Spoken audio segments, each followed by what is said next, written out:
தேர்தலை முன்னிட்டு வேட்பாளர்களின் பெயர் மற்றும் சின்னங்களை வாக்குப்பதிவு இயந்திரங்களில் பொருத்தும் பணி தமிழகம் முழுவதும் நடைபெற்று வருகிறது.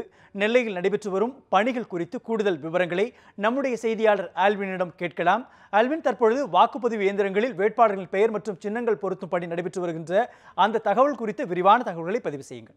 ரீகன், அதாவது வருகின்ற 18ஆம் தேதி நாடாளுமன்ற தேர்தல் தமிழகத்தில் நடைபெற இருக்கிறது. இந்த தேர்தலில் திருநெல்வேலி மாவட்டத்தை பொறுத்தவரையில் திருநெல்வேலி நாடாளுமன்ற தொகுதி, தென்காசி தனி அந்த நாடாளுமன்ற தொகுதிகளிலும் தேர்தல் நடைபெறுகிறது. இங்கு திருநெல்வேலி நாடாளுமன்ற தொகுதியில் 26 வேட்பாளர்களும், தென்காசி நாடாளுமன்ற தொகுதியிலே 25 வேட்பாளர்களும் களத்தில் இருக்கிறார்கள்.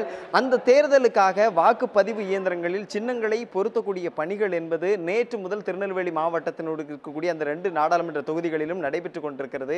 அந்த வகையில் தற்போது நாம் திருநெல்வேலி மாவட்டம், திருநெல்வேலி தாலுகா அலுவலகத்தில் இருக்கிறோம்.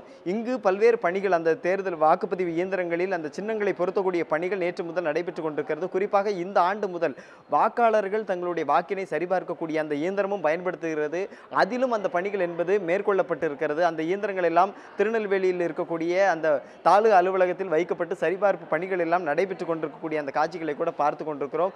உள்ளே இருக்கக்கூடிய இன்னும் இயந்திரங்கள், ஏராளமான இயந்திரங்களில் அந்த பணிகள் பொருத்தக்கூடிய பணிகளும் சரிபார்க்கக்கூடிய பணிகள் என்பதும் நடைபெற்றுக் கொண்டிருக்கிறது.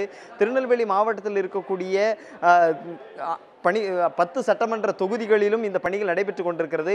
அதே போன்று விருதுநகர் மாவட்டத்தைச் சேர்ந்த சிறுவில்லிபுத்தூர், ராஜபாளையம் அந்த தொகுதிகளில் அந்த 2 சட்டமன்ற தொகுதிகளையும் உள்ளடக்கி இன்றைய தினமும் இந்த பணிகள் பல்வேறு இடங்களில் பெல் பொறியாளர்களால் நடைபெற்றுக் கொண்டிருக்கிறது. தென்காசி நாடாளுமன்ற தொகுதிக்கு 12 பெல் பொறியாளர்களும், திருநெல்வேலி நாடாளுமன்ற தொகுதிக்கு 11 பெல் பொறியாளர்களும் இந்த சின்னங்களை பொருத்தக்கூடிய பணிகளையும் அதை சரிபார்க்கக்கூடிய பணிகளிலும் இன்றைய தினம் ஈடுபட்டு கொண்டிருக்கிறார்கள். தொடர்ச்சியாக இந்த பணிகள் நாளை மறுநாள் முடிவடையும் என்று மாவட்ட ஆட்சியரும் தெரிவித்திருக்கிறார்.